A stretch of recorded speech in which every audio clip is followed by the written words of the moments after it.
Mesdames et messieurs, bonjour et bienvenue sur l'émission Parlons-en, bien entendu sur le média de la diversité Diaspora Interaction. Parlons-en est une émission qui braque ses faisceaux sur les faits saillants de la société et sur l'actualité.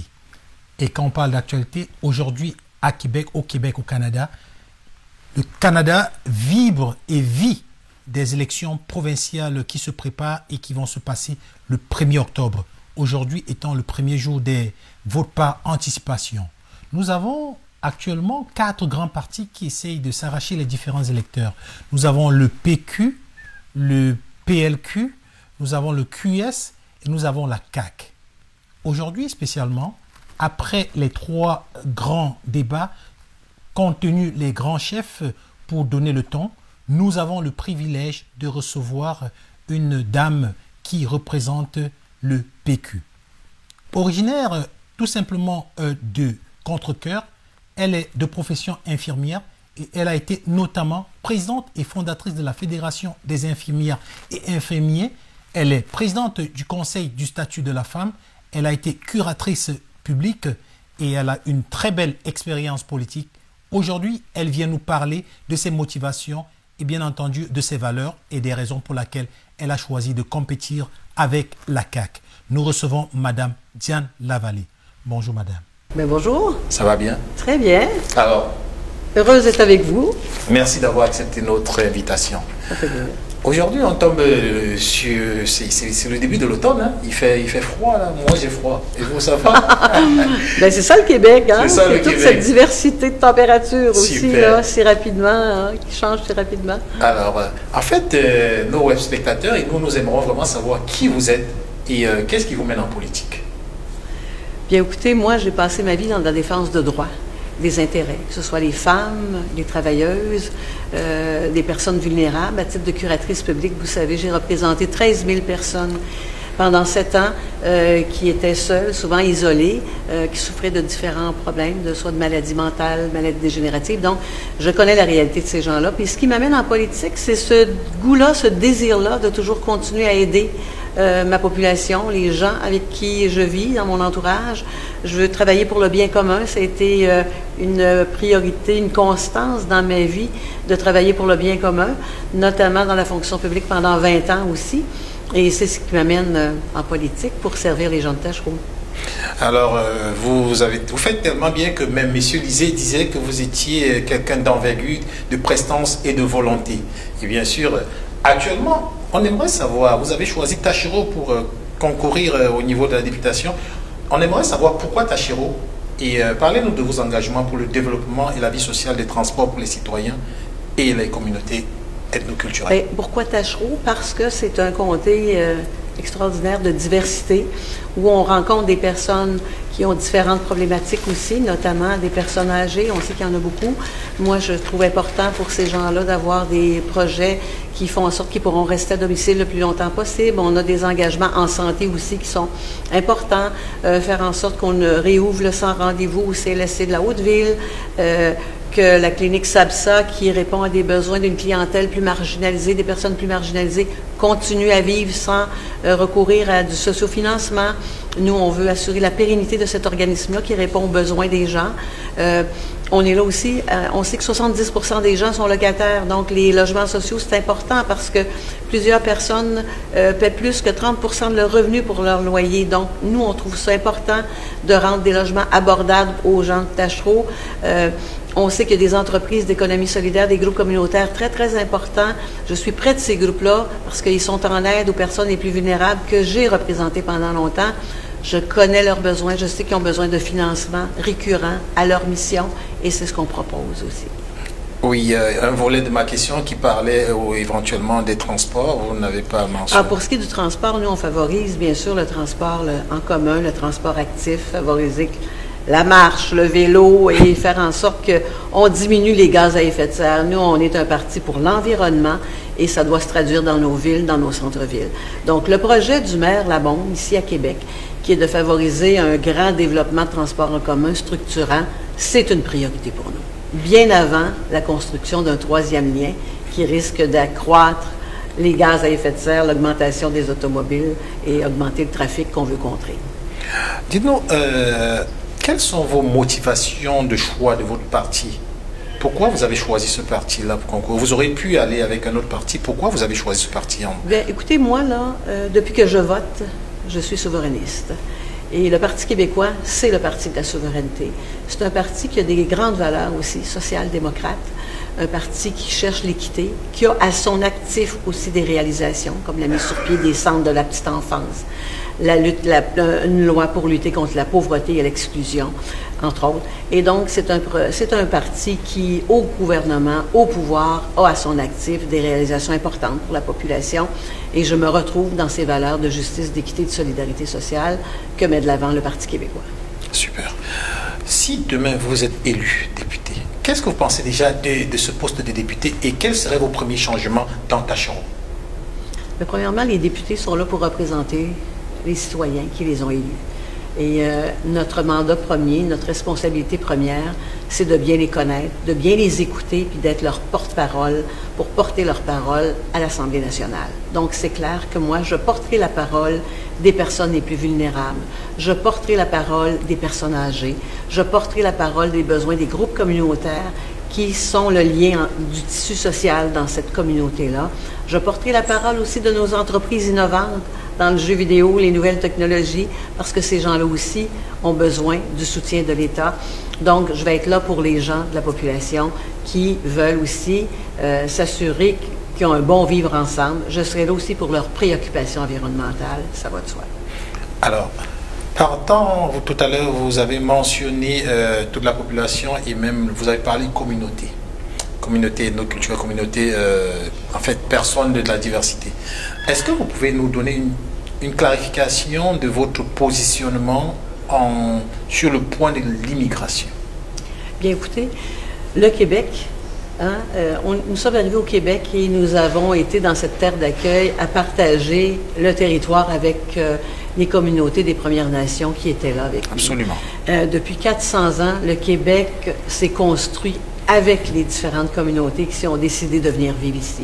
Donc, moi, je suis de poursuivre ce grand accueil qui fait la richesse du Québec. Personnellement, moi, je vous dirais que depuis 3 ans, je suis impliquée dans de l'accueil et de l'intégration des personnes réfugiées à Québec. Je suis la présidente de la campagne de financement du Centre multiethnique. Okay. Pour moi, de travailler à bien intégrer les personnes qui ont choisi aussi de venir ici, pour moi, c'est important.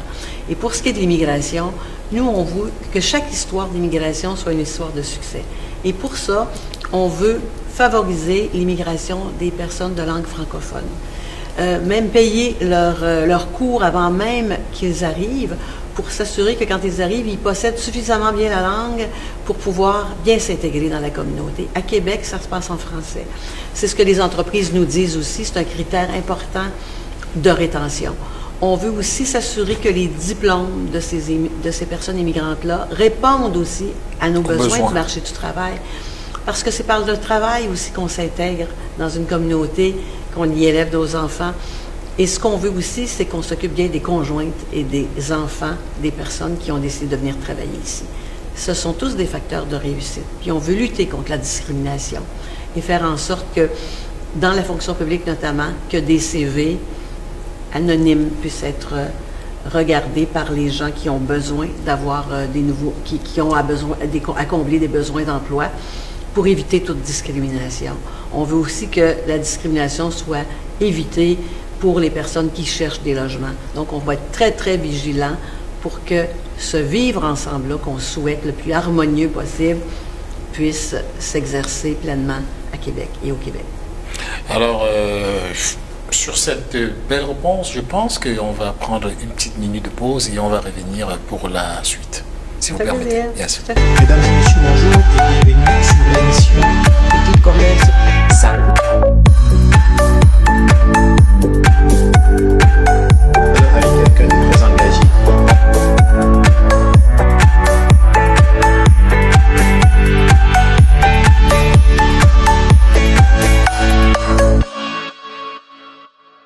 Mesdames et messieurs, bonjour et bienvenue pour ceux qui nous retrouvent bien sûr pour cette deuxième partie de l'émission Parlons-en. Aujourd'hui on parle politique, on parle bien sûr avec notre invitée qui est Madame Diane Lavallée, candidate à la députation dans la circonscription de Tachereau. Madame Lavallée, Ça va toujours? Ça va toujours. Alors, on aimerait savoir qu'est-ce que vous comptez faire pour améliorer l'accessibilité aux soins de santé actuellement? Parce qu'aujourd'hui, c'est comme s'il y avait quelque chose qui n'allait pas. Effectivement, ce qu'on veut, c'est que les 200 000 autres professionnels de la santé, que les médecins soient utilisés d'une meilleure façon. On veut d'ailleurs utiliser davantage les infirmières praticiennes spécialisées à qui on délègue plus de responsabilités. On veut qu'elles soient dans les CLSC de 9 h le matin à 9 h le soir, 7 jours semaine, pour répondre à des besoins de services de première ligne. C'est important pour désengorger l'urgence. Tout ne devrait pas passer par le médecin. Donc, on a ici la clinique SAPSA dans la Basse-Ville qui répond à 95% des besoins d'une clientèle qui a déjà des grands problèmes de santé. On veut aussi augmenter les heures de soins à domicile.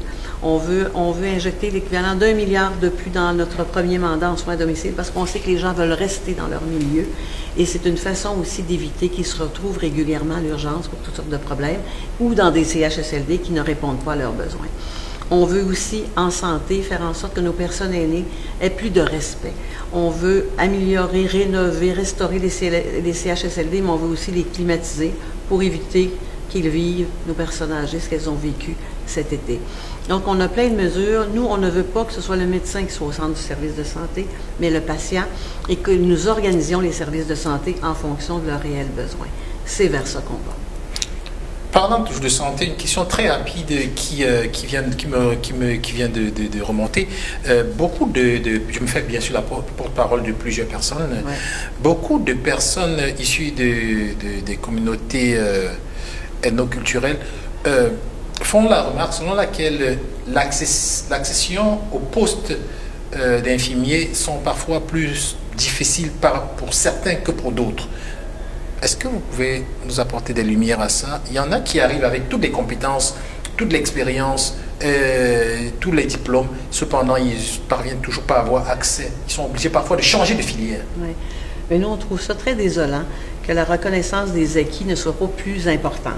La reconnaissance des diplômes et des acquis, parce qu'on en a besoin. On est dans un secteur où on a une pénurie de main-d'œuvre, où on a besoin d'infirmières, on a besoin d'infirmiers, on a besoin de préposés, on a besoin d'inhalothérapeutes, de physiothérapeutes, et on sait que l'immigration est une des solutions à ce problème de pénurie. Donc, nous, on veut inviter fortement les ordres professionnels à favoriser le plus possible la reconnaissance de diplômes de ces personnes-là qui ont étudié, qui ont une formation très adéquate, qui proviennent de d'autres pays. S'il y a des ajustements à faire, de la mise à jour, mais moi, je pense qu'elle doit se faire ici assez rapidement. Parce que oui, il y a des changements quand on change de pays. Moi, j'ai même travaillé en Suisse, puis je vous dirais que l'utilisation des technologies, même de l'époque, était différente. Même ne serait-ce que le nom des appareils qu'on utilise était différent. Ça demande des adaptations, mais il faut le favoriser. Je pense que c'est une question qui est tout à fait logique. Et dans un contexte de pénurie d'emploi, je pense qu'il faut faire la place aux gens. Vous l'avez au cœur de votre politique de changement? On a au cœur de notre politique de travailler à la reconnaissance des acquis et favoriser la reconnaissance des diplômes les personnes qui viennent d'ailleurs pour venir travailler ici et répondre à nos besoins de main-d'œuvre. Parfait.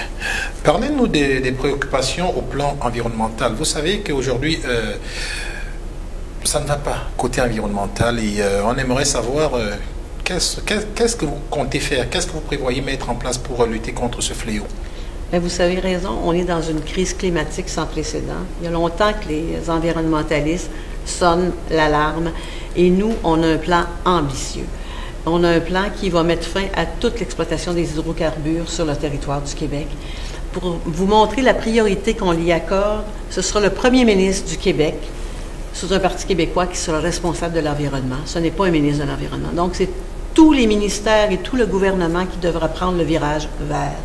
Le 1er mars 2019, nous serons le premier gouvernement à déposer un budget vert à l'Assemblée nationale qui interdira les hydrocarbures, qui favorisera le transport en commun, qui favorisera la construction verte, qui favorisera les transports avec l'électricité. On veut que tous nos autobus, les transports en commun, les transports scolaires soient des transports électriques. On est des producteurs, hein? Nous sommes au Québec des producteurs d'hydroélectricité, donc on doit utiliser davantage cette ressource-là qui est verte.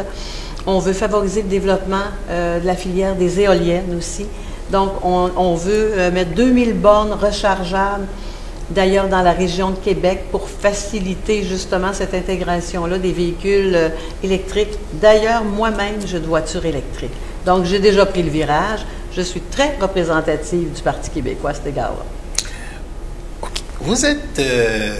Vous avez toujours fait de la défense de l'identité nationale votre cheval de bataille. Est-ce que vous croyez vraiment que cette identité est en danger? Bien, écoutez, moi, je crois à un Québec souverain. Je crois que le Québec et la population du Québec seraient mieux servis si on avait tous nos leviers. Je vous donne un exemple. On donne 20 milliards par année à Ottawa.